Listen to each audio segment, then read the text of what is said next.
I just want to say I'm Renee Kinsella from CB5. We are here for the toilet discussion. I'm here with Julie. Unfortunately, I have a hard stop. I'm going to have to jump out at 7:30, but Julie's here for the entirety. Okay. If we don't get to it, I understand, and I will jump off the floor and it'll make sure probably be towards later. Okay, but thank you. Thank you for being here. I just wanted to be here just in, to the extent that I could. Thank you for having us. Okay. It's very interesting for those who are not aware. CB5, CB4, CB1, I'm not sure if there's any others, have formed a task force on public restrooms. That's us. Right. Yeah, that's what I'm saying. And working together. So it's really interesting. They'd like to bring us on. We would love for you to join. Okay. That'll be a really good thing. The among the many complaints about street the unhoused folks on the street is certain habits, and it's kind of on us because if we don't provide, then they have no options. Right. Exactly. Like, what does a person do if they are homeless? They have no place to go. No one wants them to come into a restaurant. Right. And then you say, look what they're doing, Yep.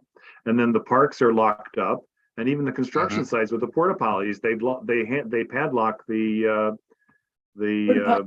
porta potties. Yeah. Right. Did you see the good news about the MTA? The MTA announced that they are going to open some of the subway roads. Wow. Which is shocking because for a generation they've been putting electrical equipment in there.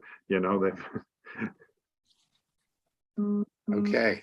So we're going to begin. By the way, I think Betty Kay from CB1 may be on, and she's in a wheelchair. Are you familiar with that? Yes. Yes. And so it adds additional concerns. But we're going to start. So, welcome to the CB7 Health and Human Services Committee meeting for October.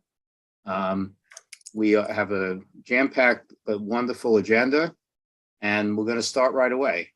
So there are many people who are concerned because they heard about a shelter coming to 106th Street, and they didn't have the information firsthand, and even from elected officials. So the best person who could help clarify this and give us some other information about important things is Daniel Farrell from Help USA. He's Senior Vice President of Homeless Prevention, Diversion, and Research.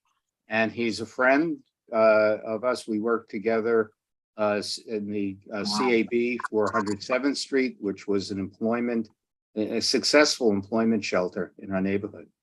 So Daniel, welcome. Thank you, Shelley. I appreciate that. And we feel the same at Help. Yeah, so for those who don't know, our 107th Street shelter which had been open for 12 years, closed really for an old New York story. Our lease was up. We'd had trouble with the landlord, lots of trouble managing and maintaining the building. And so we couldn't reach terms. And when I say we, I mean, the city has the relationship with the landlord, and we're an intermediary there. So the three parties, us, the city, and the leaseholder, and the building owner, which wasn't even clear legally. There was a court battle within an intra-family court battle. So we weren't even clear who the owner was legally. In any case, with all those complexities, the deal ended and could not be renewed. So we exited there in late June of this year, 2022, with the hopes that we would open up a shelter in the same neighborhood. So as Shelley alluded to, we found a building on 106th Street, just off of the park, at Central Park, of course. But the deal is not consummated yet. And again, we're a middle person, in some ways a bit player in this. So where it is now is that the building owner wants X dollars for their annual rent, and the city, through OMB, Office of Management and Budget, is not willing to pay that. And so at this point, I think it's a 50-50 chance, if we're talking about betting or something, that the deal is done or not done. And I have no inside information. I'm not part of those discussions.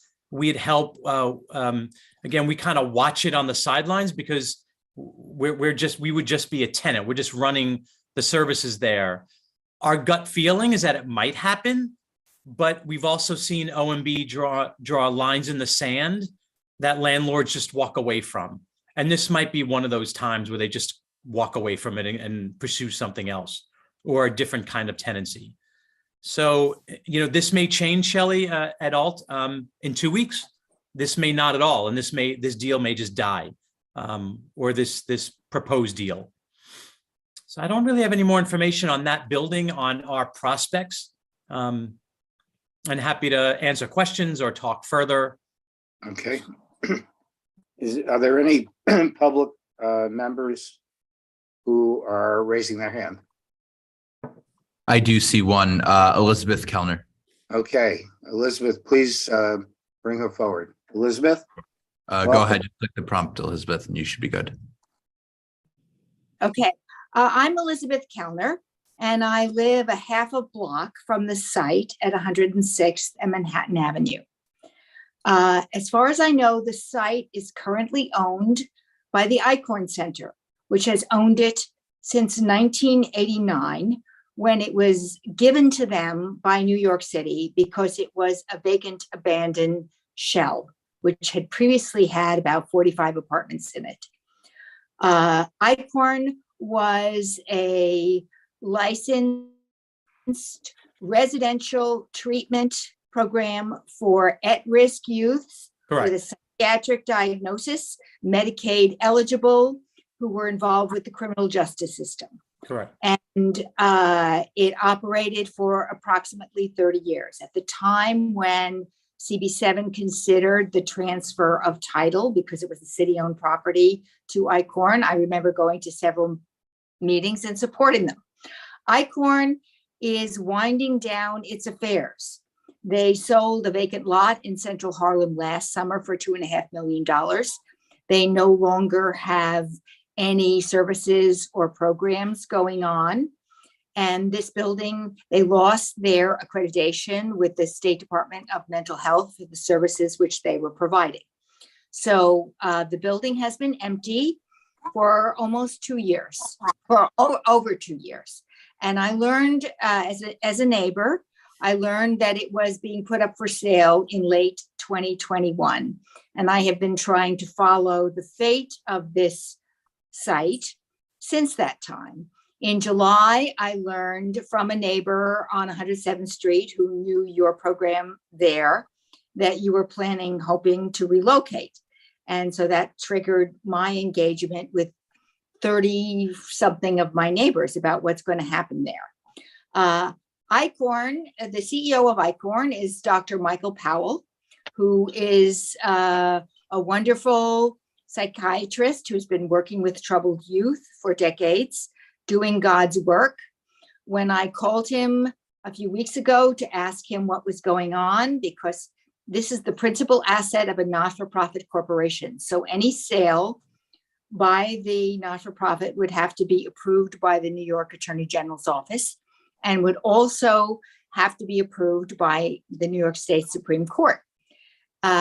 Dr. Powell told me that I knew as much as he did, which I found a rather shocking statement. No aspersions on Dr. Powell. He could not remember the name of the entity which was buying the property.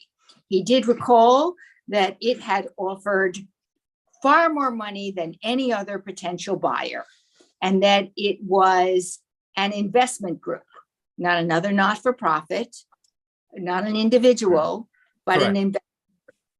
So this is what concerns me, because this is now a private speculative investor, no doubt, who is looking to capitalize on the homeless crisis in this city, to reap millions of dollars, no doubt, to reopen this facility as a homeless shelter. In the meantime, we have 95 Venezuelan migrant families literally a half a block away in the Central Park West Hotel. And I have been lobbying unsuccessfully to at least gain access for those families to the common facilities in the Icorn Center, because there is a kitchen and there is laundry and there are many things with these families with many young children could use to improve their quality of life. So this is where I stand. I do not believe the AG's office has signed off on this proposed sale. I don't believe it has gone through the courts. I have asked Assemblymember O'Donnell as a state official to monitor this for us.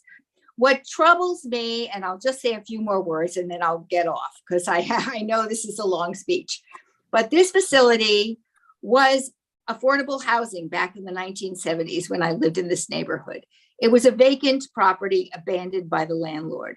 The city took title because of non-payment of taxes. It became a worthy not-for-profit, wholly subsidized with public dollars, state and federal. Hundreds of millions of dollars of capital funds rehabilitated the property to turn it from apartments into a school facility, residential treatment programs for this youth. Icorn, for whatever reasons, is no longer functioning. I wish them the best. They are, I guess, arguably obliged under the law to get the maximum price, but for them to be selling to a private investment group, which is then going to capitalize on hundreds of millions of dollars of public investment dollars to take advantage of the homeless crisis in the city, to me is an outrage. Okay. Why should a private investor reap the benefits of what we as citizens have funded and supported all these years? I have spoken with dozens and dozens of my neighbors. I'm not taking a position for or against. I just want to know what's happening and what's going to happen with the many, since Icorn got $2.5 million for a vacant lot in central Harlem. I can only imagine what they're going to get for this site. So I just want to put it on everybody's radar. Thank you very much, Elizabeth. Elizabeth and many people in the community have been very concerned about the disposition of that property and are concerned, wanted to be put to a good use, a socially social justice use, and it's just the lack of information, even among our elected officials, about what the situation is. But Daniel has enlightened us as to what the situation in terms of the possibility of the shelter. So we will try to look into it, get the best information we can get, and be in touch with you, Elizabeth, and the community. We appreciate all your information. Thank you. Okay. Thank you. By the way, dealing with the asylum seekers, just Daniel, if you could tell us what Help USA is doing a little bit.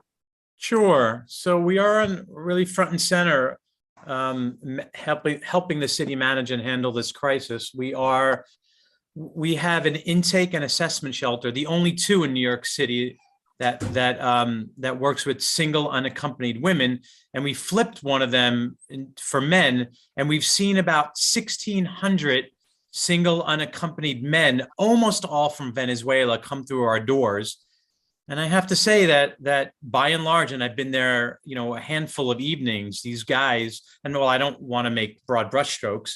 Generally, I don't do that as a clinical social worker, but in this instance, I think it's appropriate. These guys, they want what we all want. They want a job. They want a safe place to live. They want to reunite with their families. The ones that have young children, many do not yet. They're young guys. We've also surveyed. We also have throughout our portfolio in New York City, we have 15 shelters in total in transitional housing programs, and we surveyed just under 100 families who are living at a couple of our sites. And the survey results are astounding for how normal the results are. They just want what we all want. They want their kids to go to a good and safe school. They want a decent place to live. They want an opportunity to work and make a few dollars. They want to be able to choose where they live, et cetera, et cetera. They want to be able to go to the movies on a Friday night, all of those kind of things. And interestingly, the last thing I'll say is that a lot of the guys that are running through our intake and assessment shelter are actually finding jobs, probably about 20% off the books, of course. 90% of these guys don't speak a word of English. Some do, but most don't. And they're finding jobs just off the books. And as we know that there are some opportunities in New York City and other and surrounding places for that. I'm not suggesting this is a good or bad thing. It just is. The number of incidents that we have at that one shelter has dropped through the floor. We have not had one overdose since we flipped. We don't have any fights. These guys are just grateful and thankful. We've had clothing drives on our website. We've had lots of jackets we've given away, sneakers, shoes, dress clothes, non-dress clothes, all of that. And these guys are almost to the person unflailingly polite and appreciative, minus the few guys that are trauma, that play out the trauma that they've experienced on their journey, from Venezuela, the trauma of losing their home and coming up to the States. It's a very long and traumatic journey, for them. And despite that, like I said, I'm still astounded by how they're, not reacting to the trauma in real time. Okay, we'll conclude with Mark. Mark, a question or a comment? No, it just occurred to me listening to Daniel, was so helpful to our board during the early part of the pandemic with respect to the hotel usage and the understanding and bringing clarity to those issues, and for which I'm personally grateful, as well as I assume our board is. But one thing that Daniel mentioned, and I think somebody else mentioned as well, and something that we might want to bring up with Gail, was laundry. That doing laundry is a part of personal dignity that is sometimes overlooked. I do know that Gail is working on getting washing machines in public schools as a way to try to fill in that gap. So just a placeholder there and an appreciation for what Daniel just reported. And so thank you for that. Okay. Thank you, Mark. I appreciate that. Okay, we thank you, Daniel, for your partnership, Help USA's partnership with our board. And we hope to continue, whether with that shelter or in other work. Thank you so much for being with us this evening. Thank you, and hope to continue that as well. Bye, everybody. Take care. Okay. Is Gail here? Is she around? I don't see her currently, no. Okay. Usually Eddie, well, yes, I can see if I can find Gail.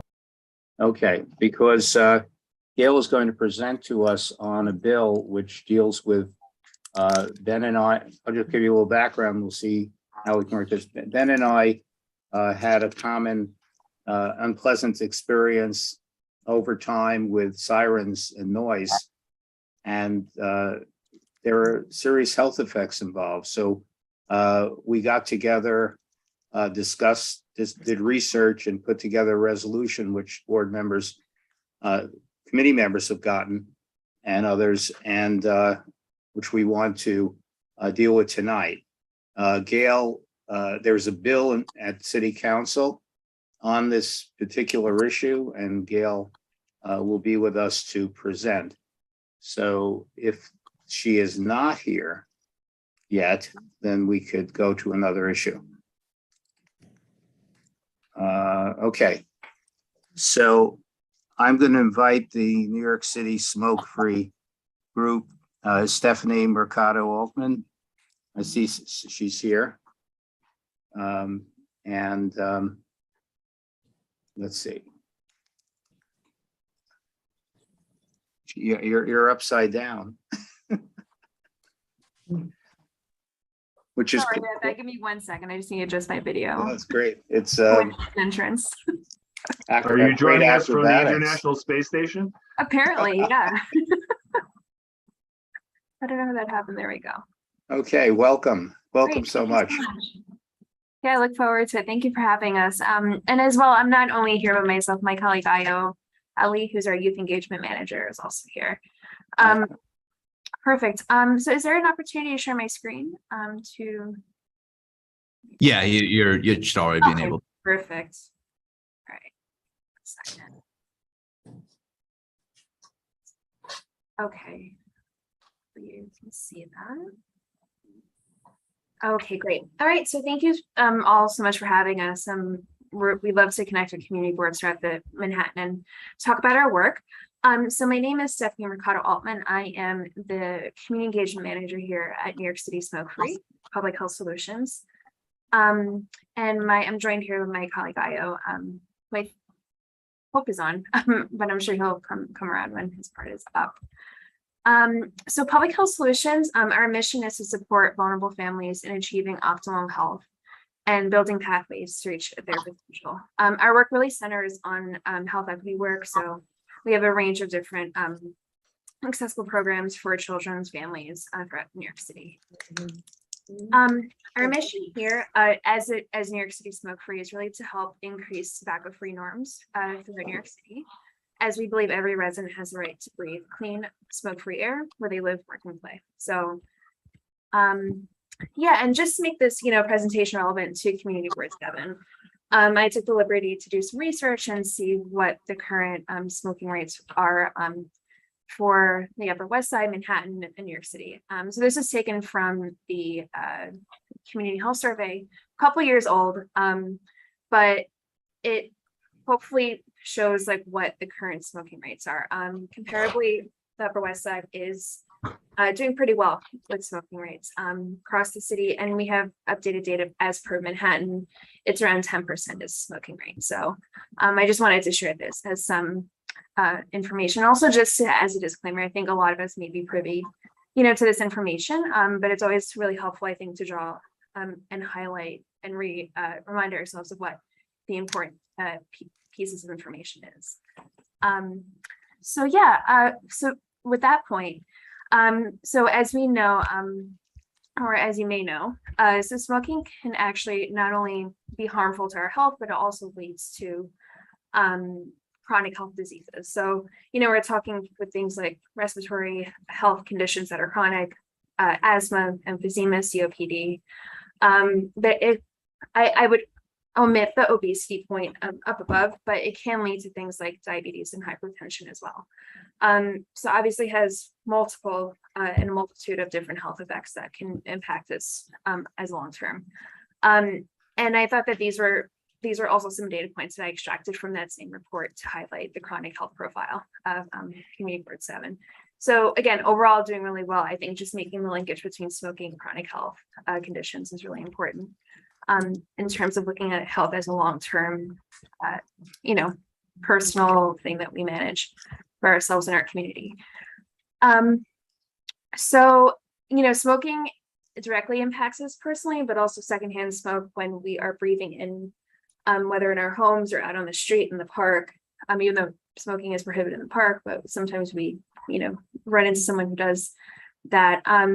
So actually secondhand smoke does contain about 7,000 chemicals that are highly toxic to our bodies. And the US Environmental Protection Agency actually has named some of those carcinogens as Class A carcinogens. So they're quite high, a high level of toxicity in terms of classification. And even with brief exposures to secondhand smoke, there's no level or the time that is safe to be around secondhand smoke. Once it hits you, it's dangerous. And in the US, approximately 41,000 deaths are attributable to non-smoking adults. So those who may suffer the complications from secondhand smoke exposure as well. So yeah, so that really shifts into like why we're here to talk with Community Board 7. In terms of my work, and I will go into his work with the youth that we work with. We have like a two-pronged approach to our program. So I really help with smoke-free housing and tobacco-free outdoors. So both of these are initiatives really to help promote, smoke-free environments. And in both cases, I do help businesses or community spaces, establishments, and residential communities, whether they be condos, co-ops, adopt smoke-free policies. We have assisted about like 1,600 units throughout the city to go smoke-free. So our work has been longstanding and has been successful. So I hope that, we could find a way to work with your community in that way. And there are many benefits, I think, as we can all guess, to like what having a smoke-free environments are like. I mean, it's an uphill battle, but, you know, aesthetically more of a pleasing neighborhood to live in. You know, secondhand smoke exposure is not happening in the places that we live, especially people now being at home, more so working and with the winter months coming. Yeah, so I would love to pass it off to Io to get to his points. So honestly, I think, first of all, thanks for having us. And the point that Stefanie is making with this two-pronged approach, I think it has to do with the fact that fundamentally, if you asked anybody on the street if tobacco smoke was a bad thing, they would say yes.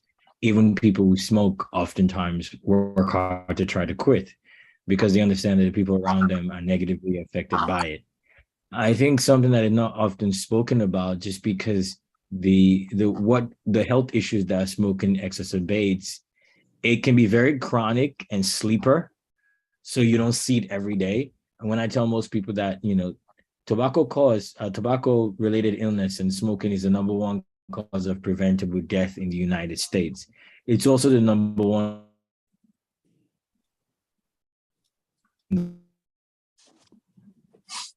Did we lose him? take a lot of in front of us as causing a lot of the issues that people face. I'm sorry, is there an issue? No, you're good. Hello? It just lagged. Can you hear us?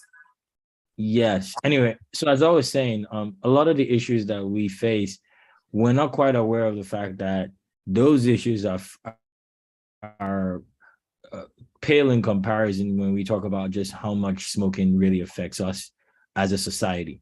And essentially, it affects no one more than the youth, because tobacco companies actually pervasively target young people very intentionally, because they refer to them as replacement customers when it comes to the use of tobacco products. Essentially, because tobacco products cause chronic illness, and over time, it will kill you. Tobacco companies have had a long time policy of intentionally young people and turning them into customers. That is simply why 90%. Look at this graph. You notice that smoking rates were actually starting to go down. You see the numbers, 1997, you've seen it as 23.4%. And at 2017, you've seen it's dropped youth smoking to 5%. It was being said that generation that actually ends smoking. Now, if you next slide, I want you to see what the change actually comes in as.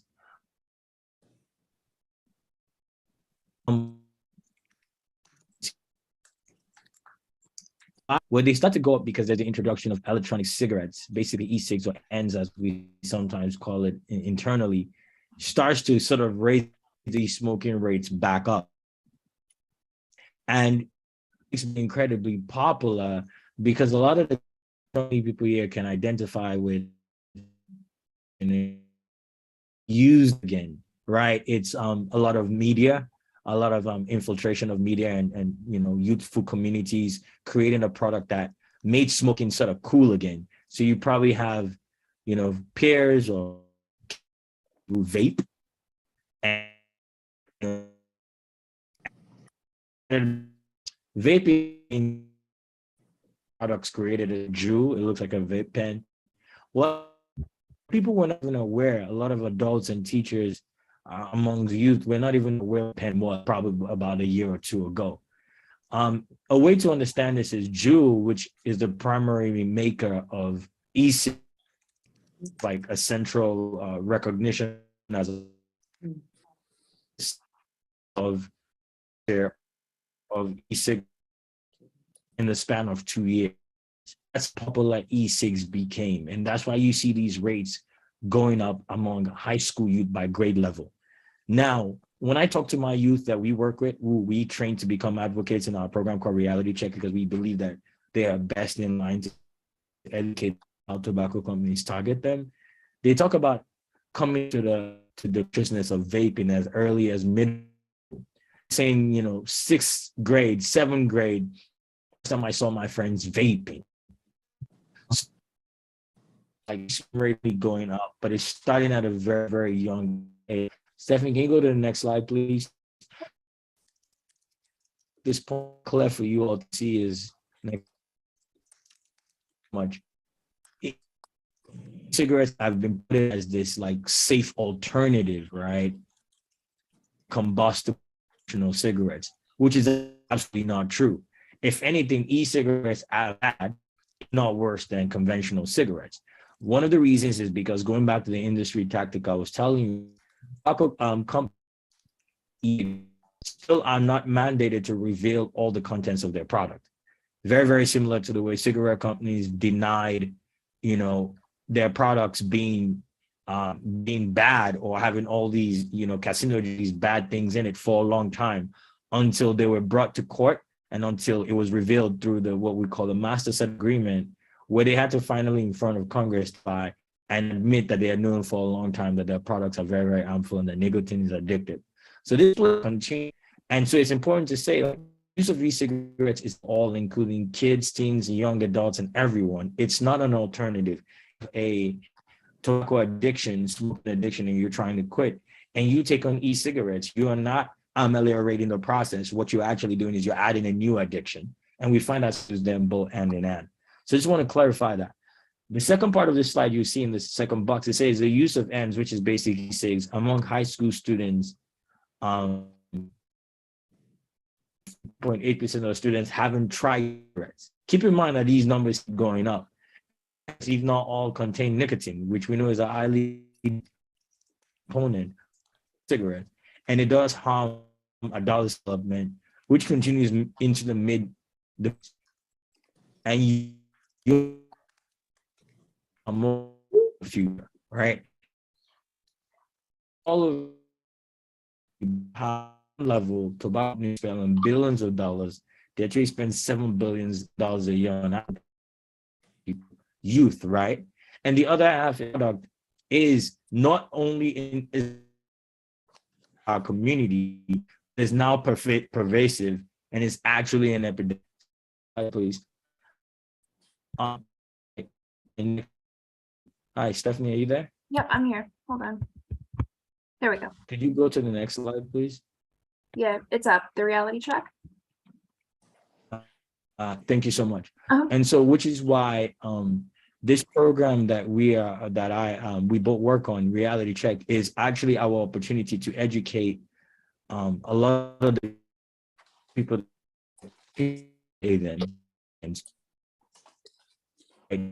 and that if youth are talking to their peers, they're talking to their parents, they're talking to their grandparents, they're talking to their communities, but especially they're the direct people that companies are program student and engagement like this. We sometimes have them come and speak. It's just today it wasn't possible. And the work we exactly what the tobacco industry has been doing for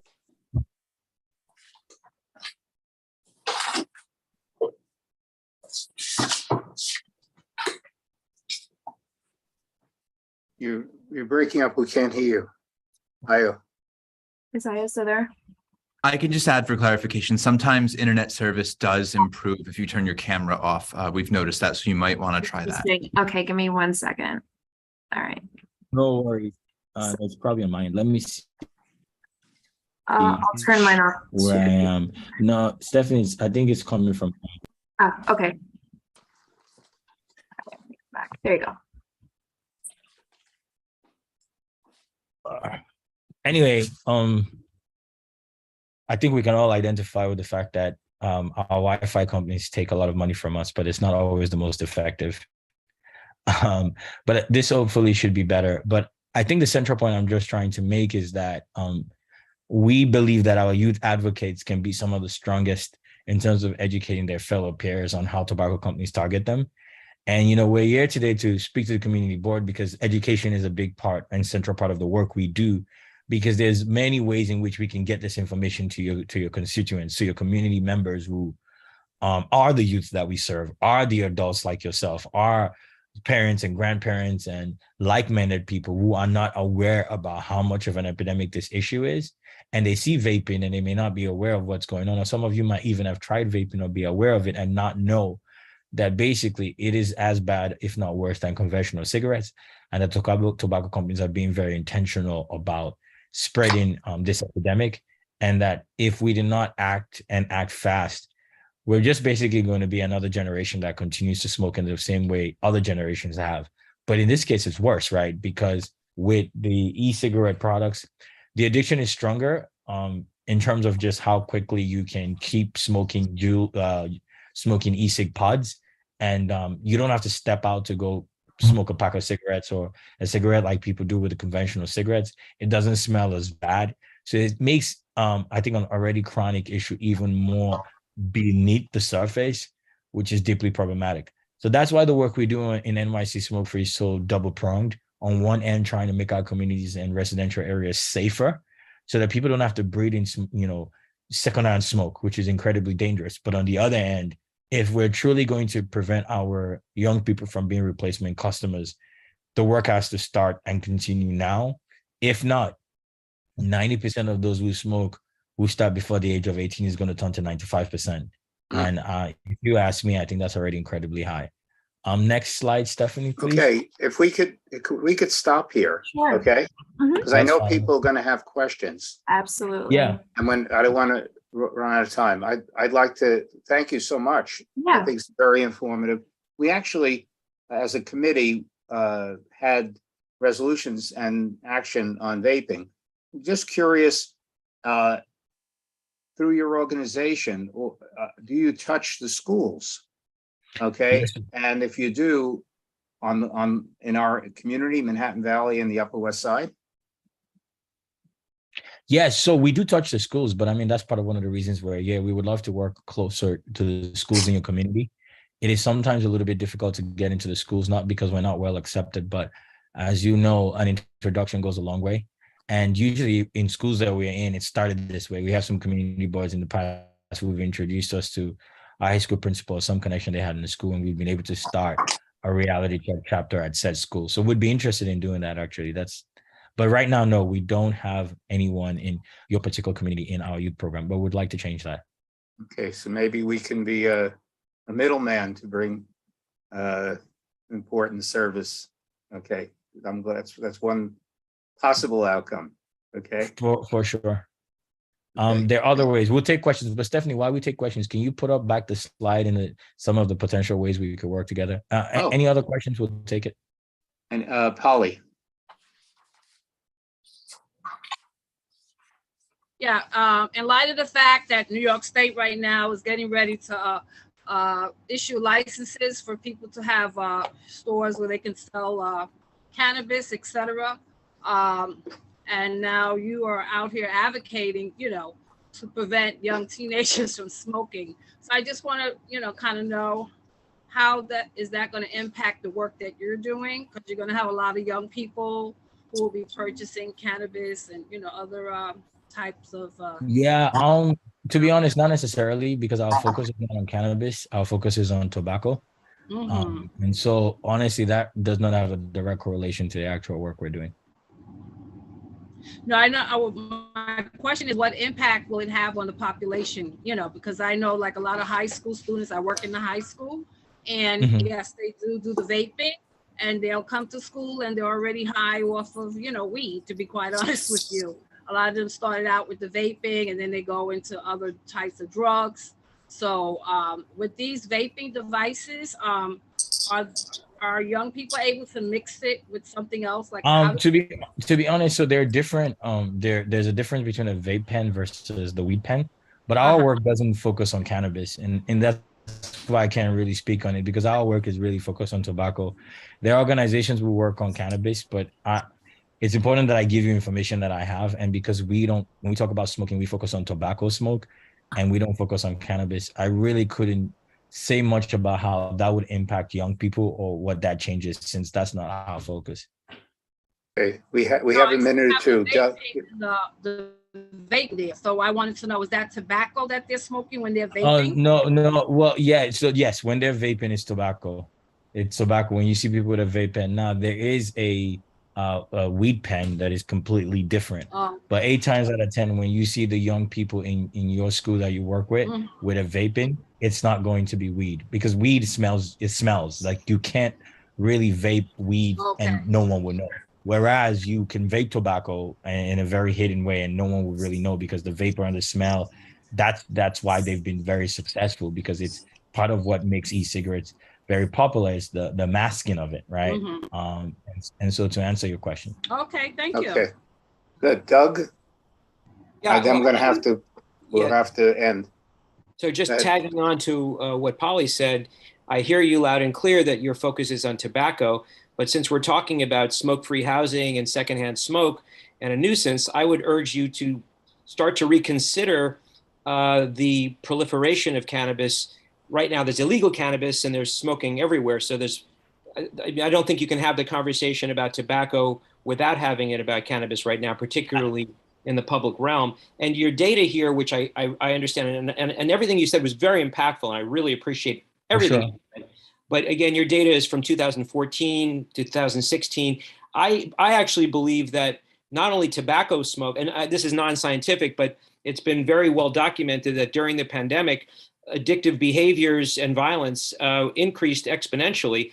I have to imagine that smoking is part of that, as well as cannabis and other addictive, Most definitely. So to quickly speak to your points real quick and address them. First things first, yes, some of this data is dated, but the reality is they've gone up, right? And we try to go with the latest data we have. So if you see these rates, they're worse. Second of all, I think there's many organizations that focus on different things, and they will probably come and speak to you on the work they're doing with cannabis. But in terms of the way we're state funded, right, we focus entirely and specifically on tobacco because it's work we've done for over 20 years. And that, quite honestly, it's like someone punching you and the other person's kicking you, right? They're both hitting you in two different ways. But we speak on this aspect because we know at the end of the day we can back it up with the rates. Cannabis is emerging, right? And I don't want to claim to be the expert, I'm not. But what I don't want us to do as we wrap up this meeting is avoid the ways that we can work on this pressing issues that is facing everyone, of not just youth, but adults, which is that vaping is a direct epidemic, right? We can point to the carcinogens and the toxins and the popularity of it that far way dwarfs whatever cannabis is doing. And it doesn't mean that cannabis is not a valid issue, but I want to encourage this community board for us to work together, and we identify some ways going forward we can. I know you have a lot on your agenda today, but to wrap up, we've been working with several community boards in the city. CB6, we met with them about three weeks ago. They are publishing, doing a 2-part series in their newsletter about some of this information so we can share directly with your constituents. I think we can follow up with you about getting this introduction into the schools, because for how many people we have on this particular community board meeting, the young people in your district far outnumber dwarf this number and don't know about this. So I think we can talk about those introductions. I think another thing we're doing is these presentations to perhaps your full board, where we could actually come and talk more with vaping and menthol, because then that would educate them. And then if there's any residences in your community, some of you might live in, where you're facing the smoking issue, a lot of the times when people put up the no smoking signs, it does apply to cannabis as well. You can make the policy as wide ranging as you can. And Stefanie and I can work specifically with helping your building go smoke free. We may not be able to solve these issues, but I think if we can do any one of these 3-4 things we mentioned as next steps, we would be making an issue that is horribly bad, maybe a little less bad. Okay, so we're looking forward to collaborating and trying to bring important messages that you have and help to our community. And we thank you so much for your presentation tonight. As Doug said, it was impactful, informative, and certainly important for the health of our community. Thank you so much for having us. Thank you. So we'll follow up with you offline and on some of these specific things, and we hope to see you again, and we hope this is the beginning of a much needed partnership. Stefanie, anything to add before we let these good people go? No, all beautifully said. I want to make room for whatever else they have to talk about. So Okay, thank you so much. Thanks all. Thank you. Bye-bye. Have a good evening. Okay, I did a little introduction earlier about our focus. Ben and I worked on for over a month now in order to deal with the effects of, particularly the health effects, but all the effects of siren noise, which I think Ben and I agree, we're living on two ends of the district and we have the same problem. It's loud, it not only hurts our ear, but now we know more from research and from the good work of the city council and our council member, Gail Brewer, who's developed in the city council a bill to deal with this. So without further ado, our wonderful council member, Gail Brewer. Thank you very Welcome. much. I hope you can hear me. Can you hear me, Shelley? Yes. Okay, because I'm at a dinner and I'm outside trying to figure this out. So thank you. I could not agree more. And the question is how to get the 8,500 NYPD vehicles, the 2,000 FDNY, and I don't know if that includes the EMT, the emergency services. And even there are 700 Department of Correction emergency vehicles. So you can see that's a very large number. To be honest with you, the fire and the EMT are the worst in terms of noise. So the question is, what do you do about it? So to the question of former council member Helen Rosenthal, and particularly now Carlina Rivera, I'm certainly on 286, which is the bill that basically would require, and this is, I'll give you some nuances, but this would require alternating high and low two-tone signal devices on emergency vehicles, and that would make the noise less obtrusive. However, and again, this is where there's so many different ways of approaching this. So basically, it has to do with decibels. The decibels could not exceed 90 decibels when measured at a distance of 50 feet from the center of the forward face of the vehicle. And it would produce an alternating high and low two-tone sound in accordance with implementation standard established by the department. All right, so that's the bill. However, I also know that, like anything else, there's difference of opinions about sirens. We don't like them, but the question is what to do about them. So I actually went out to Ward's Island with Deputy Commissioner Robert Martinez, who happens to be head of the Support Services Bureau at NYPD, and he actually is internationally known on one topic, which is sirens. He goes all over the world to talk about sirens. And it turns out, that there's difference of opinion. So he took us in different cars to learn about the rumbler siren, which is a low frequency siren. And it has the same tone as a typical siren, but at a much lower frequency. And it transmits noise through high outward woofers, and it produces a vibrating sound as opposed to a shrieking sound. And a timer shuts off the tone after a short time.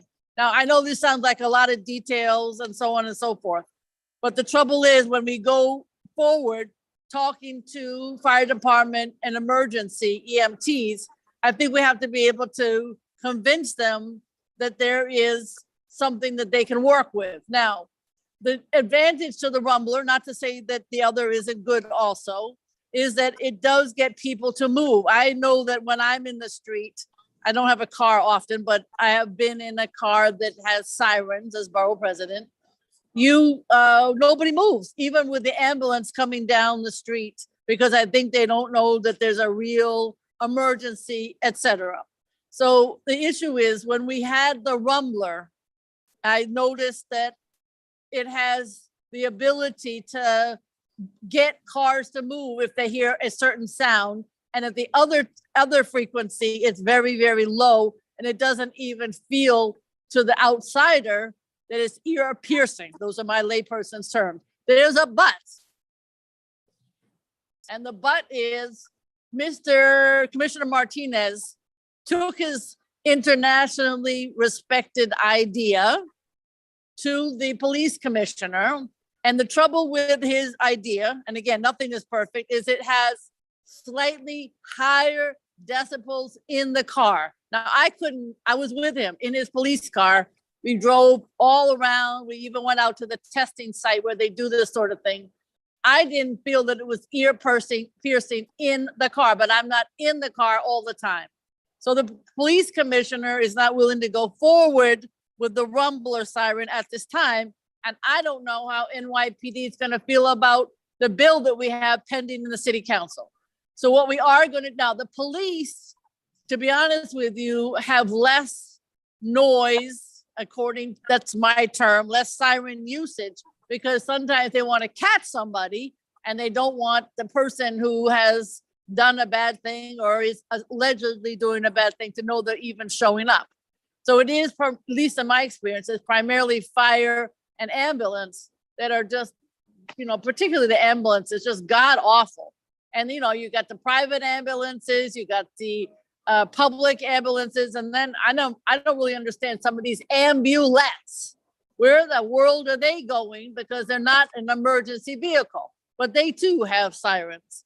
So we have to, your resolution is fine because it talks about, the issues that come with this horrible loud voice. But I just want to let you know there's a lot of nuance to what kind of siren we're actually going to have.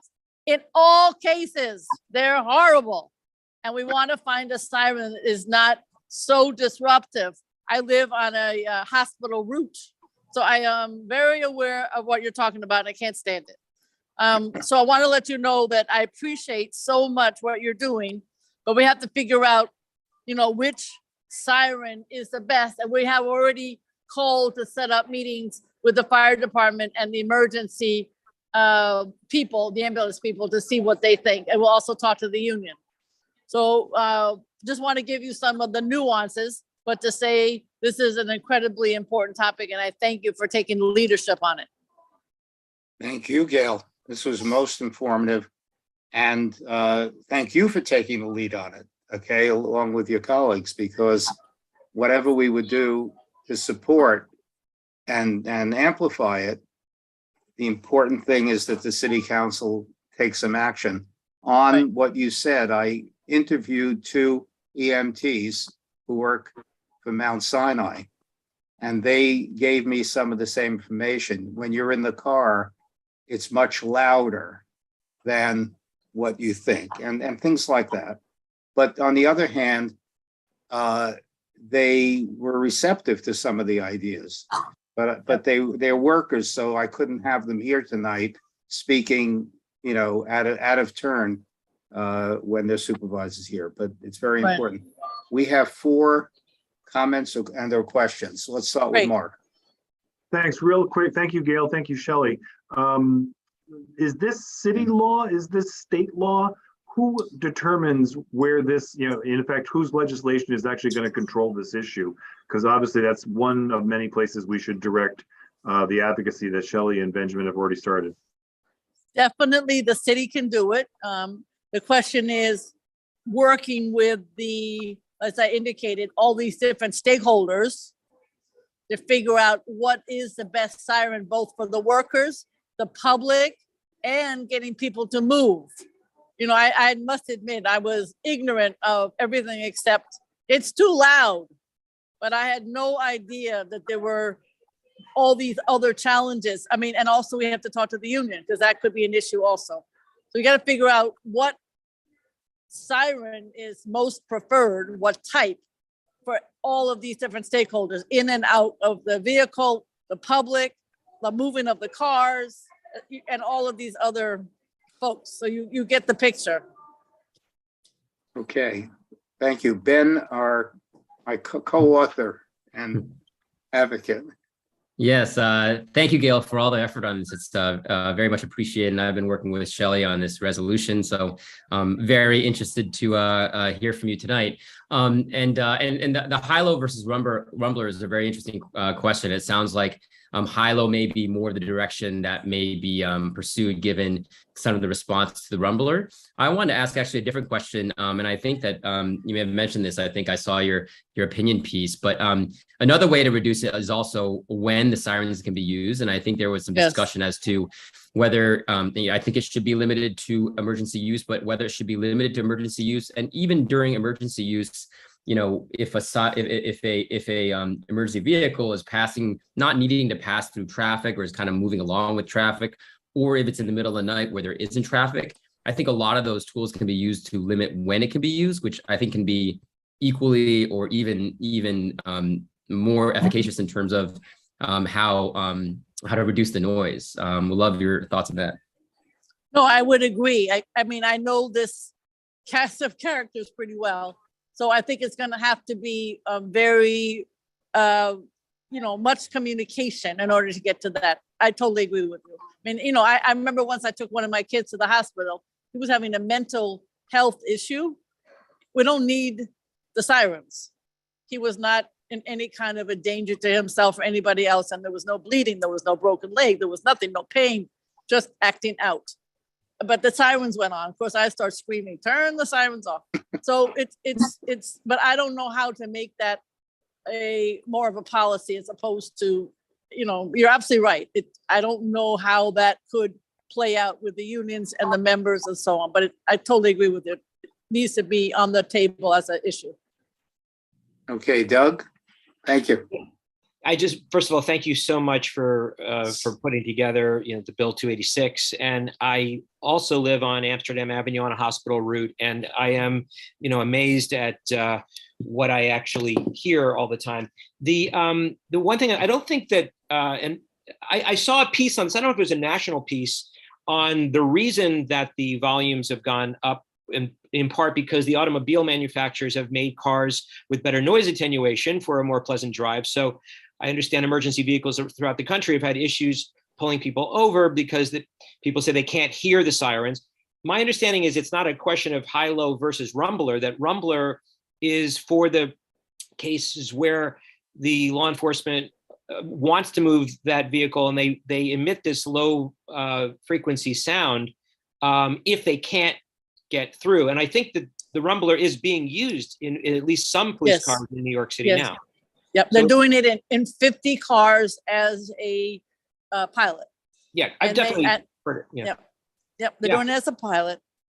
I was just a little taken back when I learned, and this is not necessarily known everywhere, that the commissioner was concerned because the rumbler apparently has, slightly higher decibels in the car than what exists now or what is in our bill. So it's very complicated when you think of all the different stakeholders whose needs have to be met. So that's what's going on. Yes, it's in 50 cars, but what's interesting, to be honest, none of the police officers in the 50 cars have complained. Now, maybe, you don't know, maybe your hearing is going and you don't know it because so nobody has complained in those 50 cars internally. And it is slightly less obtrusive to those of us on the street. So you can see there are so many hurdles to go over. Oh my goodness. I can only imagine that the duration of the rumbler is much shorter because it's used to move someone in particular and then turn back off. Absolutely. I'm a rumbler fan, but that doesn't mean that anybody else is a rumbler fan. Okay. Thank you. Great, thanks. Audrey.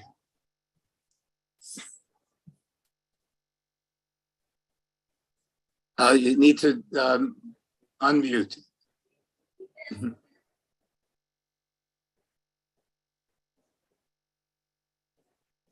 I'm very pleased with the work that Gail and the committee are doing.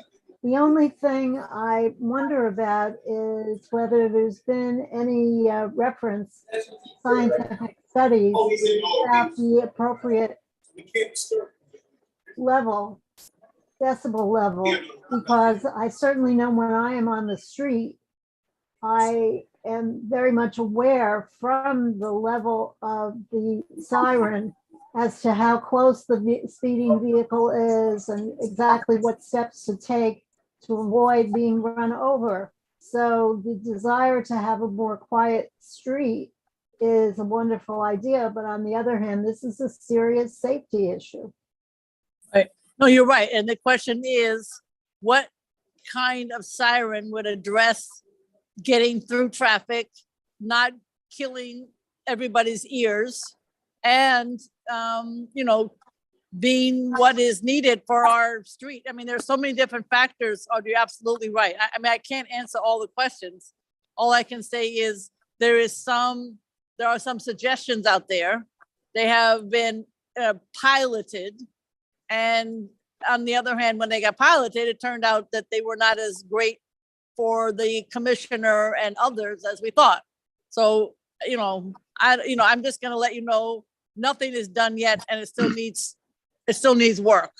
But you have a good point. Thank you so much. Okay, thank you. Any other questions that you can see? Max? Sorry, I was unmuting. No, none from anyone. The panelists, Okay. and see none from the public either. So you have to understand, Gail is at an event and she I'm stepped out. fine. I'm And fine. we Max got me. appreciate you being here. I'm glad to as be here. long. Max got me in. I couldn't get in. So thank you, Max. No Okay. problem. Glad you could Thank join. you. All right. Thank you Thank very you so much. much. And I'll keep you updated on any meetings and so on that we have. Let you know. Great. All right. Thank We're you. here to Thank you, Gail. support. All right. Okay, Bye-bye. thank you. Okay, so Ben and I put together a proposed resolution, and we're going to go over some aspects of it, not all. Basically, we're concerned that the residents of our community are being negatively impacted by the frequency and significant noise of sirens from emergency service vehicles. And for the well-being of our residents and our ear covering that we have to do, our being woken up in the night. By the way, you couldn't hear it, but there was tremendous siren going on for about 6 minutes outside someplace close by. So I said, I wish I could amplify it so that, for effect, but unfortunately. So we're going to cover first the issues of health, which also have economic benefits. And I'm going to ask Ben to begin. Yeah, great. Thanks, Shelley. So, what we wanted to talk about a bit is that as we know, and folks have talked about here, it's frequent here in the city. It's high volume. It's continuous. And while we think it's annoying, certainly there's also a variety of tangible negative impacts to public health. It does, and we have a variety of information here. It does create anxiety, stress, high blood pressure, heart disease, other health problems. So we think it's more than just an annoyance, but it's something that actually really does negatively impact people's health. And there's some irony because it's really meant to assist people's health. And so we think it's important here to reduce to only what's necessary and limit the impact. While we're looking at research or potentially researching this topic, only last month in September, the EPA had noted a federal, state, and local interest in the danger of noise to public health in particularly urban areas. And there's a variety of codes, federal codes, the US Code and Clean Air Act that actually emphasize the importance of reducing unnecessary noises. Specifically, they said that inadequately controlled noise presents a growing danger to the health and welfare of the nation's population, particularly in urban areas. So we think this is very important beyond just something that's annoying. Okay, and two studies we researched, this is all in the resolution. The research was done at Robert Wood Johnson Medical School in New Jersey, found that people living in noisy areas had 3,336 heart attacks per 100,000 population, compared to 1,938 per 1,000 for those in quieter neighborhoods. So traffic actually triggered about 1 in 20 New Jersey heart attacks. And a 2016 study by Tracy Swinburne at the University of Michigan School of Public Health concluded that a mere 5 decibel reduction, less than the sound of leaves rustling in the wind. Let's see, rustling. Okay, would reduce the prevalence of hypertension by 1.4% and coronary heart disease by 1.8%. And the economic savings are in the billions. Okay. Furthermore, given the facts that we have in that first part of the resolution, it's important to address the health risks of sirens by necessary use, limiting the use of sirens as necessary and during emergencies, and alternate sirens, leveraging technology developments of alternative sirens to reduce negative impact. And we're going to look at I'll just go over the necessary use, emergency use. First of all, sirens should be used only when there is a health emergency. I think we just said that. Whereupon enabling the vehicle to pass through traffic quickly would have a benefit to the responder's ability to effectively resolve the emergency. Using sirens when there isn't a genuine health emergency that can benefit from time savings is unnecessary. I believe that Ben and I were on 72nd Street and we heard there was very little traffic and there was a very loud noise. So maybe it was an emergency, but there was no reason, seemed to be no reason for it. So we actually had a live experience. A live discussion on it, but we couldn't hear each other. So we started we decided to text each other, even though we were 3 feet apart. And the method of use, even during emergency use, sirens should be limited when situations when there's traffic that the vehicle needs to pass through, or when passing through red lights to minimize risk of accidents. Emergency vehicles still can use lights to warn other people, and the operator should be able to use loud sound on and off only as needed. Leaving sirens on continuously for many minutes at a time is unnecessary and disruptive. So we're going to then look at alternative sirens. Yeah, so we had talked a little bit about this, but I think part of the necessary use was trying to think about how do we also reduce it in the middle of the night when there aren't that many cars around, and why it's necessary for continuous use for many minutes at a time. Which I think is something everyone would appreciate. In terms of alternative sirens, we had talked about the rumbler siren, which seems like it's really does help resolve the issue, but needs to kind of figure out how it doesn't negatively impact the operators. There's the high-low sirens, which is what's used in Europe. I think the legislation proposes using the high-low sirens given some of the issues with the rumbler or some of the pushback on the rumbler, but it moves back and forth between 2 fixed pitches as opposed to across a frequency of sounds, which is what is really difficult for people as they're listening.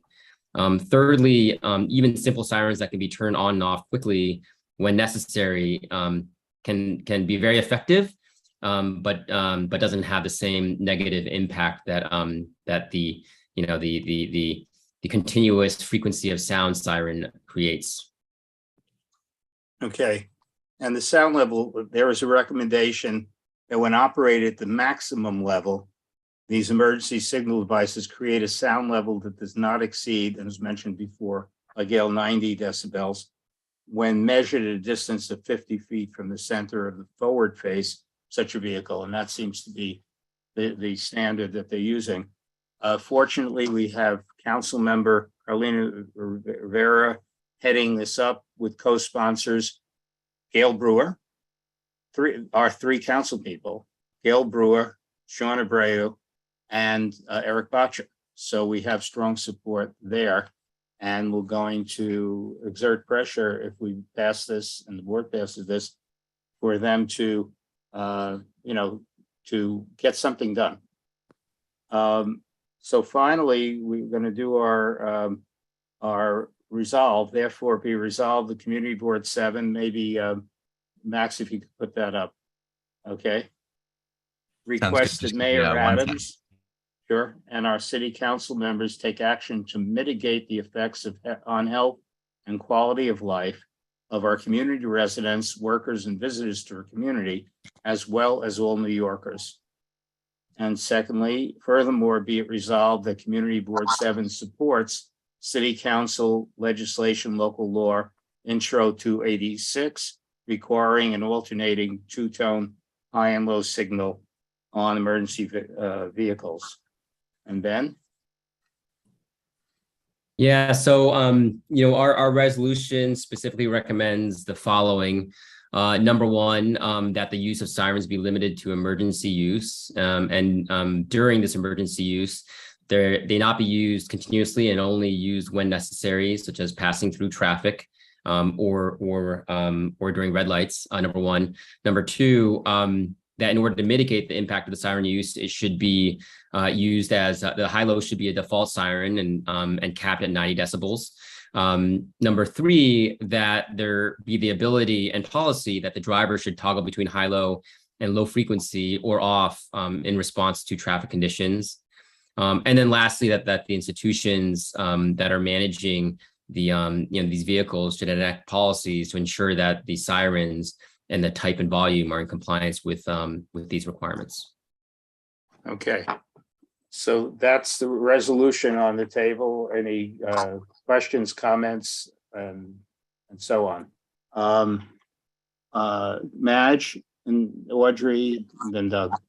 Madge? Is there anything that could be put in about the middle of the night when the sirens go off, say after midnight?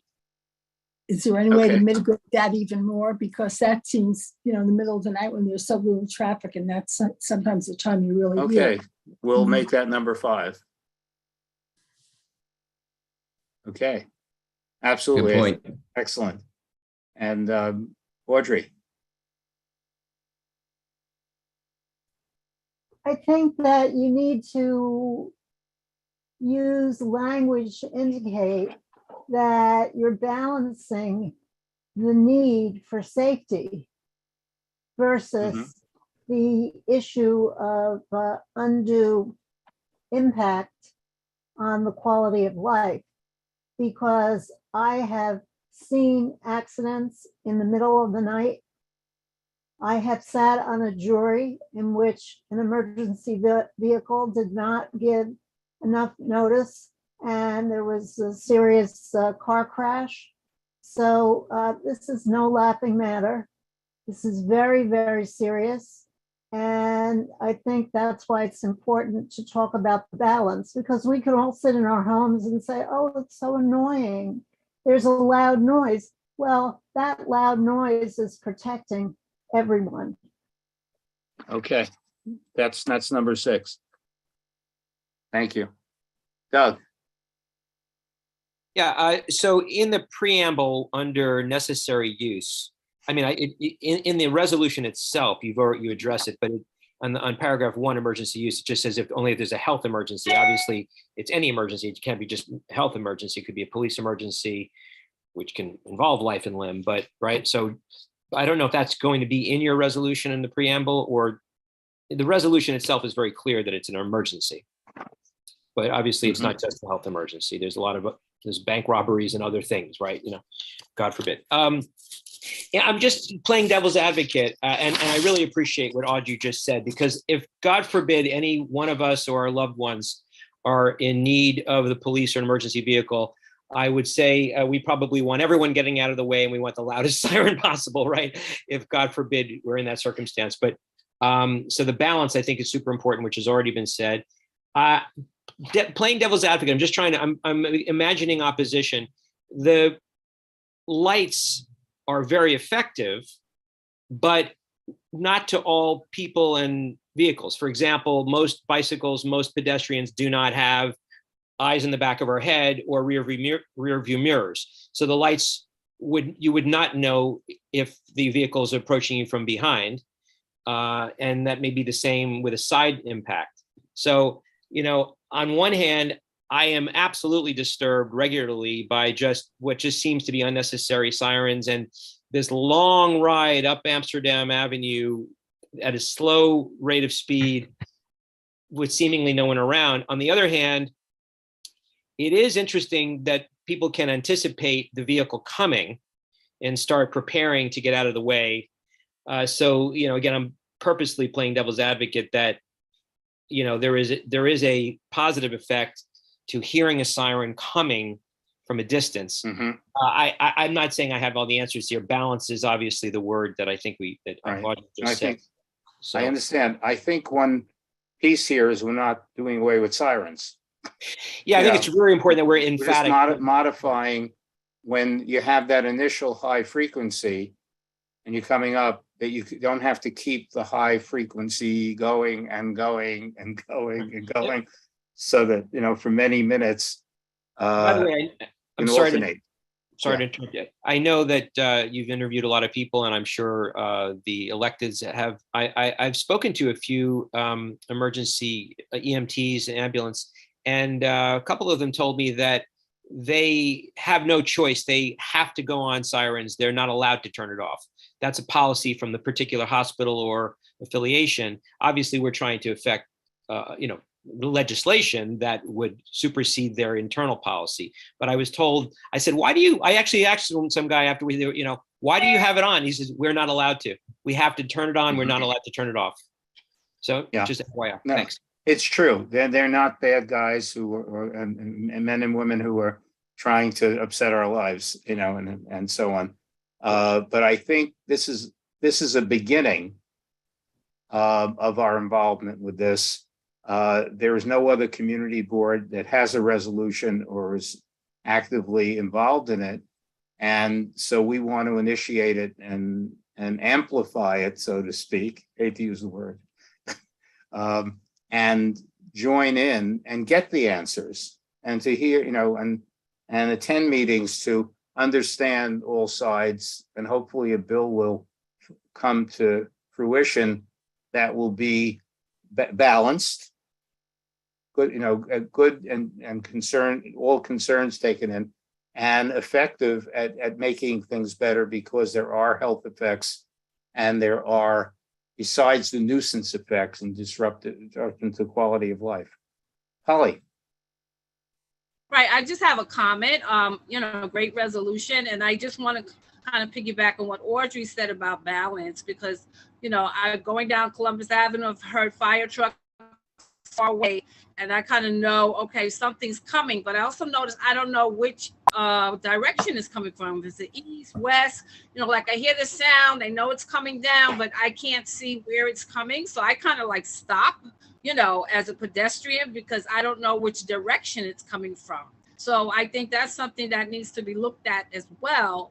And then I also agree with what Doug said about the attenuation in cars. Like I see that they're not stopping and pulling over like they should to make sure that that emergency vehicle could pass, and then they wouldn't have to continue with the sirens. And then I'll find that people in the car will follow that emergency vehicle as soon as it's ahead, because they want to speed up along with it. So I think that there's a discussion that needs to be made with the Department of Transportation or Department of Motor Vehicles, for drivers to really take this serious. If they do hear, the sound, that they must stop, because I just think they're just ignoring it.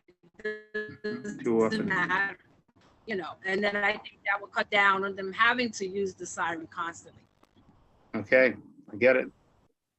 We want to get to our last issue, so I want to call this to a vote of our committee members first.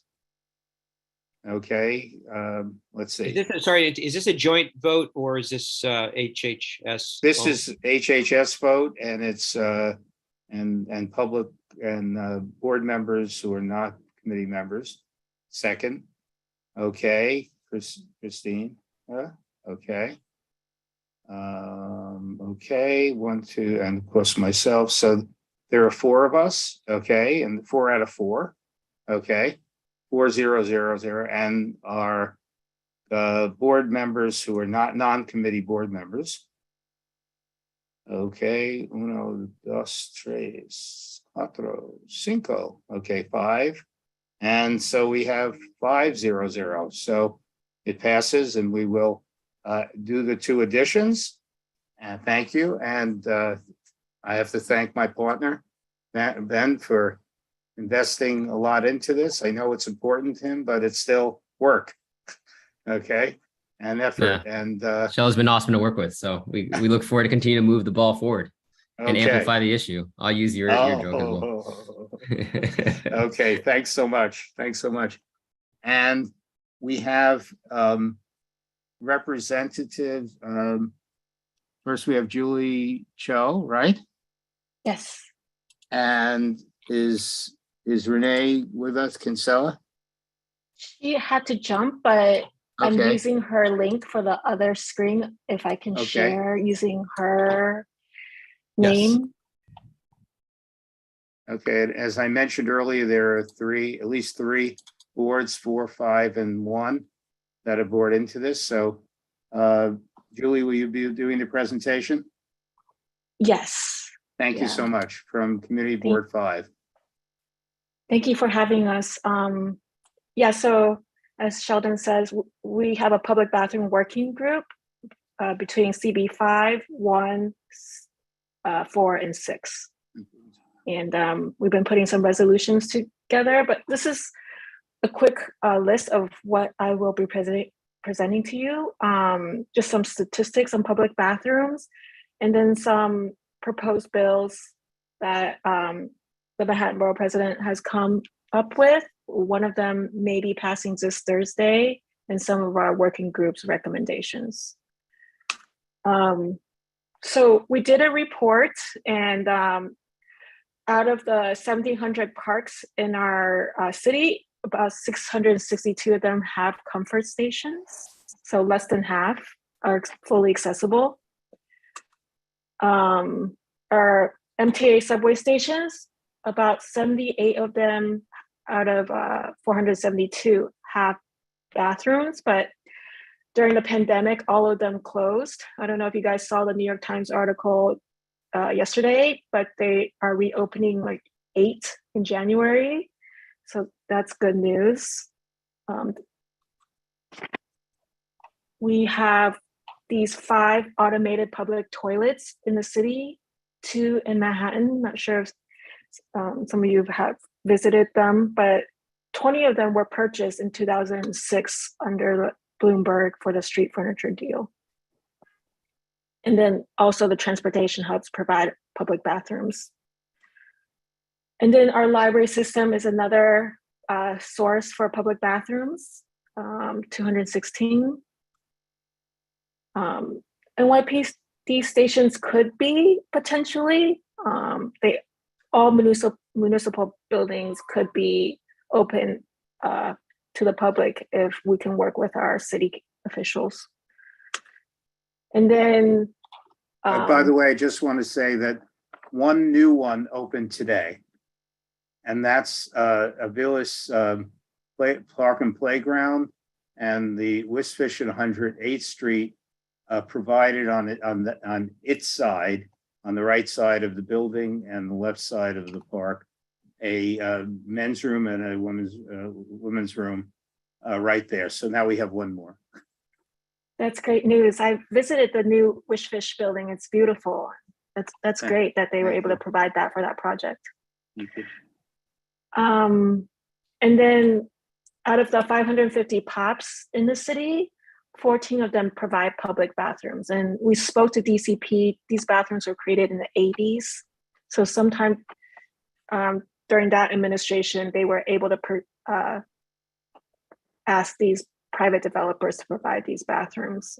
And, hopefully we can do that again. But that's about a total of 1,100 bathrooms for a city of 8.5 million. So you're looking at one bathroom for more than 7,000 people. And that's not including the 60 million annual tourists that we have. And then only 2 of them are opened 24/7. So we also looked at urination complaints on 311. So almost 400,000 in a period of 10 years. That's something to consider. You know, one of the bills, they're citing public bathrooms, and we've been looking at locating bathrooms where there is hotspots for public urination. So, you know, part of a study, we've been looking at the city, different areas of the city where there's plazas, possibly with public urination, and some of that combination of factors, because clearance is such a big issue, that potential siting for public bathrooms. And this is something we want to come to your board and hear your thoughts about where public bathrooms should be located. But each of these typologies have pros and cons, right? You know, the parks bathrooms are over $5 million a piece. That's almost $5,000 per square foot to construct a public bathroom. And fortunately, the parks have been considering more cost-effective solution. So they're looking into the Portland Loo, APTs, trailer bathrooms, I think. But this is the Portland Loo, which there is one installed in Hoboken if folks are interested in seeing what this is like. Some people have said it's a little bit flimsy, not private at all, which is a good thing because you don't want the homeless people to occupy these bathrooms, but it's not made for everyone. Not everybody would want to use this type of bathroom. And then these are APTs. So for those of you that don't know, when they purchased a street furniture deal, so JCDecaux paid the city $2 billion for the advertisement. So JCDecaux would install these toilets for free, would maintain these toilets for free, provide the toilets for free, but unfortunately, after 16 years, only 5 of them have been installed and 15 of them are still in warehouses. And over the pandemic, JCDecaux, it sounds like they lost a lot of money, and it's been hard getting their attention because we're trying to push to get those 15 toilets installed in the next 4 years before 2026 when the street furniture deal expires. You know, even if these toilets have issues, right? Sometimes the parts break and you have to get the parts from France. The thing is, if JCDecaux can install these toilets, you're going to have infrastructure in the street for future toilets if these ever need to be replaced. Because getting plumbing to the sidewalk, that can be a very costly thing to do in New York City. So these are self-cleaning toilets, and lots of clearance inside because they're fully accessible.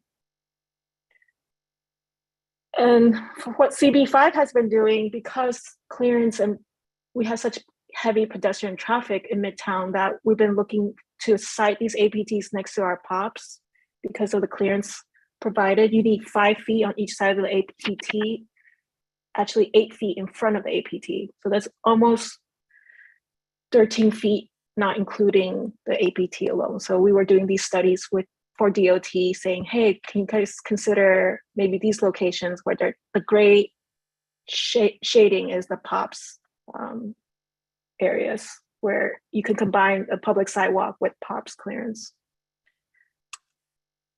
And then another type of bathrooms is public-private partnership. So here, some of you may be familiar with this is the 42nd Street subway station next to the 1-9. And there's 4 private toilet compartments with a full-time attendant. So in 2001, when Boston Properties built this tower above, the community asked for toilets. So they provided them and they paid Times Square Alliance, a local bid, $100,000 every single year to provide the full-time attendant to monitor these bathrooms as requested by the community. So that's something the community board can do when a developer applicant comes to you, you know, hey, would you be interested in providing some bathrooms for our community? And then this is a scheme in London and Germany. They have this community toilet scheme where they ask retailers to open up their bathrooms to the public for a small stipend. And this is very successful because you're using existing toilets. You're not paying for new infrastructure, new construction, and maybe some businesses are willing to open up and then, you know, increase retail traffic. Although Starbucks did publish recently, it was reported that they might close their stores to public bathrooms. I don't know if you guys are familiar. Something happened 10 years ago where 2 men were arrested for hanging out and trying to use the bathroom. So Starbucks became a third space and opened their bathrooms to everyone. But now, because of the pandemic, because of all the mental health issues, their staff is having a lot of, you know, complaints, and in response to their staff, Starbucks is saying they might close the bathrooms to the public. So those are some bathrooms in our city, and then we've been following the bathroom updates this year, and City Council proposed to the mayor in April in the budget $250 million for comfort stations in the next fiscal years. That would be $50 million per borough for comfort stations. So this is a new budget request that we think is important. We're able to follow up and see if this was provided, but I think Marissa, our district manager, did not see that. And then Intro 0258, which is going to be voted this Thursday by City Council and likely to pass because it's just a study. The Manhattan Borough President, Council Member Rita Joseph, is proposing a study between DOT and DPR to identify at least one bathroom for each zip code.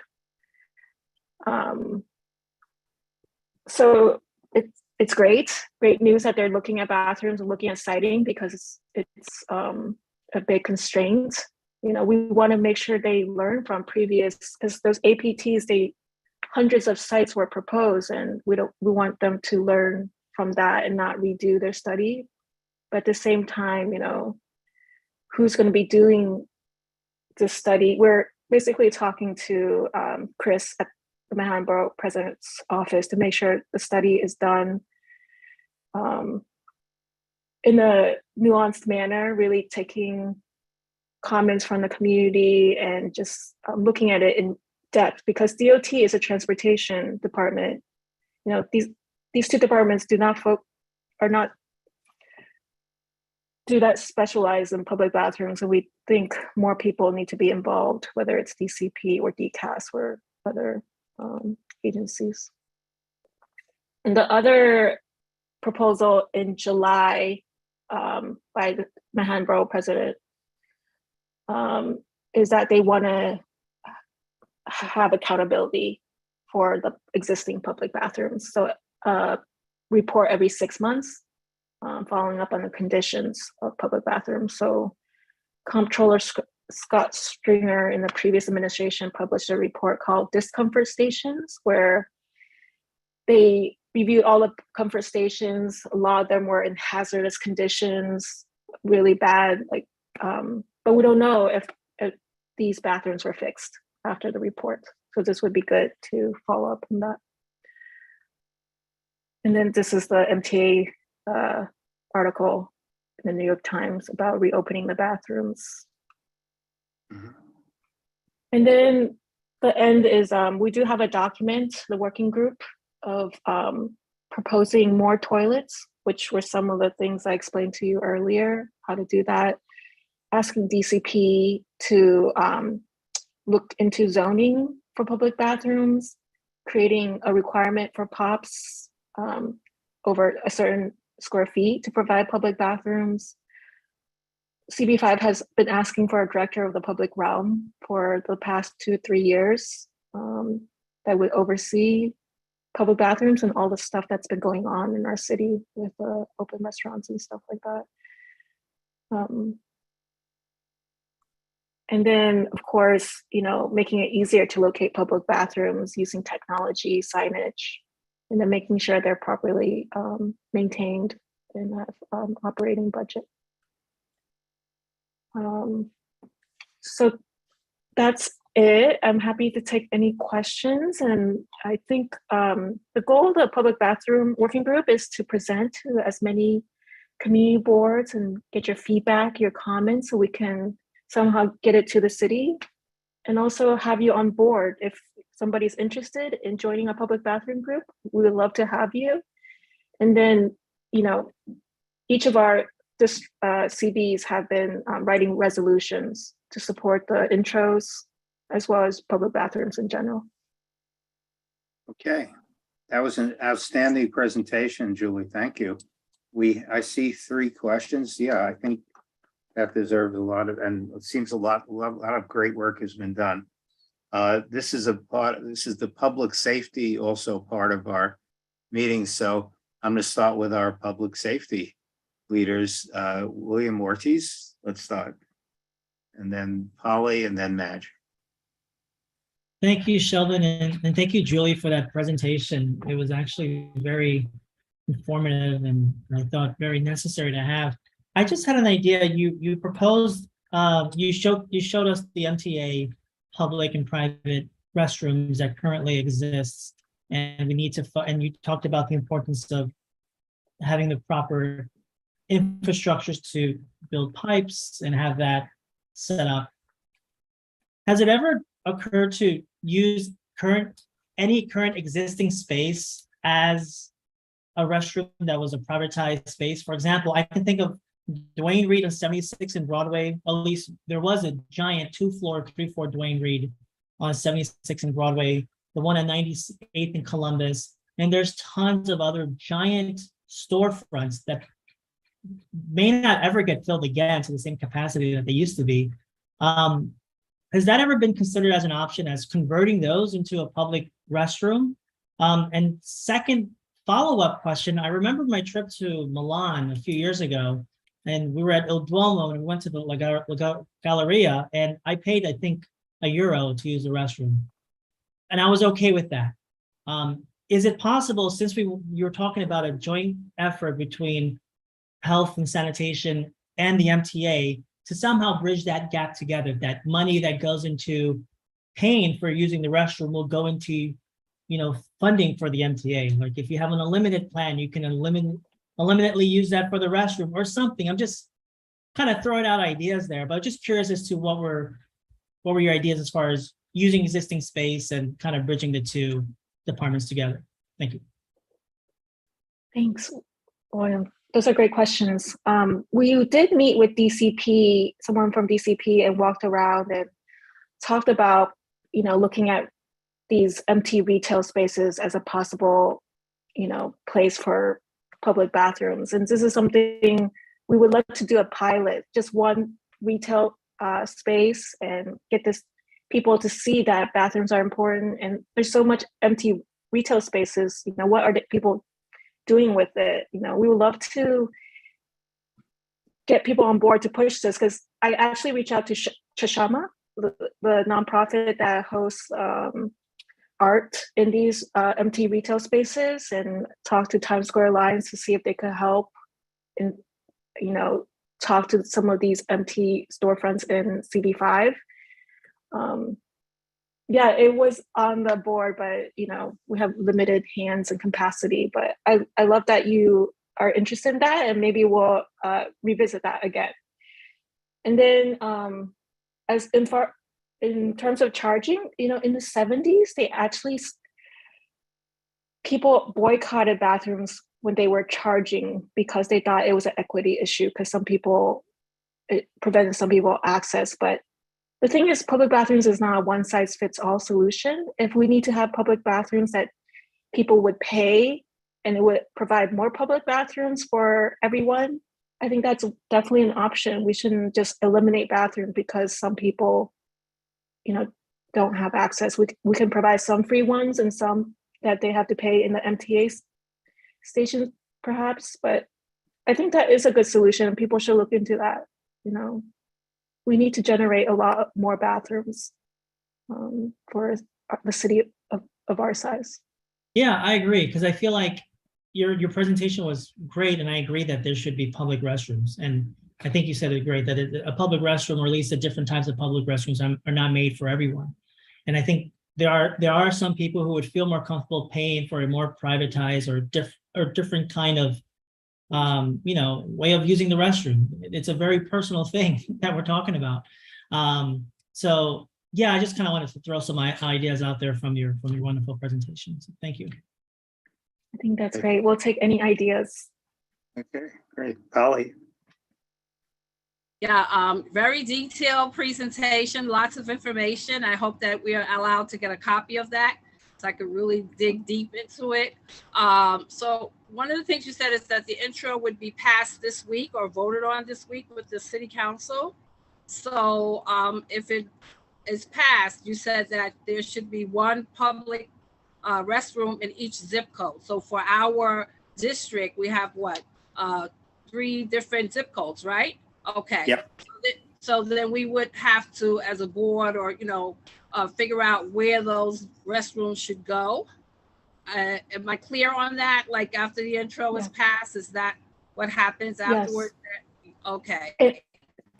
So they changed the legislation a little bit. So DOT and DPR has the option to present to the community board. It's not required, but it's important that you guys know you have 3 zip codes and you have 3 sites so that you can contact DOT and make sure they get your comments, because the study needs to be completed end of next December. So they only have 1 year to do all these sites, and community boards that get involved will get better sites because there's feedback and there's consideration. So we really need to get involved. So my other question is, who gets to determine what type of bathroom? Would that be DOT or would it be us as the community? That's my question. Yeah, it's not flushed out because they only invited DOT and DPR, right? To the Hasn't been flushed out. Okay. It's a good point. It's a good pun. Yeah. No, because go ahead. Because DOT, they take care of the APTs and DPR is the comfort station. So are we only looking at those 2 types for this study? No, we're not. That's why I'm asking the question, because, you know, you have so many different variations. And what you said earlier about, you know, there's some who will be willing to pay and some who are not. And I'm thinking in terms of safety wise, you know, because I know like in the subways, you know, there was issues with people using the bathrooms down there because unfortunately certain things happen. So as you guys were talking, I was thinking, why can't the city create something like a pass, so to speak, that we would pay a fee and it'd be like a restroom, public restroom pass, just like we have a pass to go into the trans system. It could be tied up with the Omni system, where on your phone you could scan, and that's the kind of you know, restroom that I think would work for our area, because we have different tourists, we have people who live here. There's a lot of you know, social activity going on, and I think we would need something at least, you know, that's available 24/7. Okay, so I'm thinking in terms of safety and security, because we are, you know, we're talking 3 in our area. So that's something that I would definitely want to present as a option, is for the, you know, for the DOT to create a pass, just like we have the Metro card, which is a pass. So DOT could create some kind of system, whether it's on the phone, like Omni, where you scan. And then this way, a person would have access to these particular public restrooms, and they could have it on their card where it'll open up because they paid a fee. Yeah, no, I think these are great. Maintain the restrooms. Yeah, and safety is huge. These are great ideas, and it's, you know, this study is an opportunity for us to provide input and start talking about public bathrooms. Because it's just a study, they don't have funding for the bathrooms that they're citing. We have no idea if they're going to be building bathrooms in these sites. So, but it's an opportunity for us to have a dialogue with the city and tell them where these bathrooms need to be, what they need to consider, what type of bathrooms the local community district wants. So yeah, I think it's important for us to have input, you know, as a community, and, you know, because we are the ones who will need and use the service as well. So that's why, you know, if it's passed this week, then I just wanted to kind of know what the next steps would be. Because I think for me, I'm thinking in terms of, you know, mothers with children, you know, those who have mobility issues, and, you know, safety is key. Not only just maintenance and cleaning, but safety as well. So I would like to see cameras installed, you know, where it's tied into some kind of security system, because we live in different times right now. We have the technology to make this happen. So, you know, if we're going to install public restrooms, I think that we need to think in terms of safety, cleanliness, of course, right, and privacy. You know, whether it's free or you pay a nominal fee, but, you know, that's something that everyone would feel comfortable. As everyone said earlier, that's something private. So you want to know that when you're in there, you know, you're not going to get robbed, you're not going to get assaulted, you know, and we have to, you know, be realistic about the times that we're living in right now, and, you know, be proactive. These are good points. They need to budget for the security cameras once they. Okay, thank you. Madge. Unmute, please.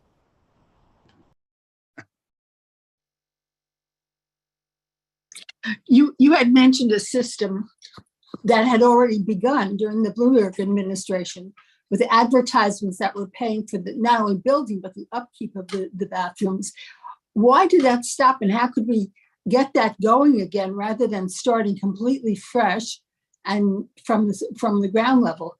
If that was something workable, why not continue or modify it perhaps, but use that model? And are there any still in this city that are still exist? Yes. So the 2006 deal, that $2 billion deal with Samusa, they provided 3,300 bus stops, 300 newsstands, and 20 APTs. Everything got installed except for 15 APTs after 16 years. And JCDecaux is getting money for all the newsstand advertisement, all the bus stop advertisement, but they're not installing these bathrooms that would really provide us with an additional service. Could I just add that I believe that the maintenance of them is in a contract to 2026, yes. but they're not being used. Yeah, Where are they? You know, people ask why these APTs have not been installed. Sometimes they blame the community boards because supposedly we are opposing them, but that's why we want to talk to all the community boards and see who's on board for public bathrooms. Because if you're on record saying you want public bathrooms based on these and these concerns or comments, you know, then city council can look back and put DOT accountable for why these bathrooms are installed. These community boards are interested in bathrooms in these locations. You know, this is not a community issue. I mean, other issues exist like site constraints, right? The clearance issues that I mentioned. It's so hard to install these APTs. Okay. Doug? You mentioned the POPs, and I know we have at least one POPs in our district, maybe more. Could you just remind us what you said about the POPs that it was policy, or that we should try to re-engage? Yeah. So and define the POP again, because some people privately owned public space. So, for example, on 67th, I believe, in Broadway, there where Ollie's Chinese, there's actually the sugar factory. That front area is public. You know, that was a deal that they made with the developer to have that area public, but it's privately owned. That's just an example of a POPs that's in our district. It's probably several others. 2 Lincoln Square and 61 West 62nd Street. So no, actually, that's there's another one. That's 62nd. I think that's, yeah. So there's two right in that general area. That's the atrium, right? I think so. Yeah, there's no requirement for bathrooms. You know, just benches and open space. They were provided in the 1980s, these 14 bathrooms. Somebody at DCP was probably pushing these developers, hey, provide some bathrooms. But, you know, that's 14 out of 550. That's nothing, right? So we're saying POPs over 10,000 square feet are required to provide a food kiosk. They're required to provide some amenities, including food. That's in the zoning resolution. So we just want DCP to take it a step further. If you're providing food, doesn't it make sense to provide a bathroom in conjunction with the food kiosk? You know, so over 10,000 square feet, you provide a food kiosk, but then also, so within proximity, provide a public bathroom. I think they're counting on the commercial building has public bathrooms inside that people could use, but do people know that there's access? It's not clear. So there has to be something worked out with the commercial building. A commercial building could certainly have bathrooms, but they may not be public. Yeah. Exactly. Yeah. Okay. So I think what we need to do is take this to our next meeting with public safety and discuss what can be our involvement. Certainly there have been some suggestions made now, but as a board, whether we can commit to putting effort in with the great effort that's been done already. And thank you so much, Julie, for your articulate and very detailed presentation. it's really enlightening that so much has been suggested and so much potential is there. So thank you so much. Hey, Shelley, Thanks for having me. Sure. there's a hand up in the attendees. Okay. Michael Burke. I've sent Please. the prompt.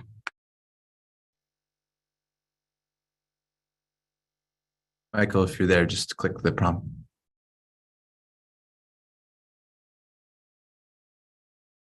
Oh, well. Michael I has a have a- prompt, so he has to. Okay. Yeah.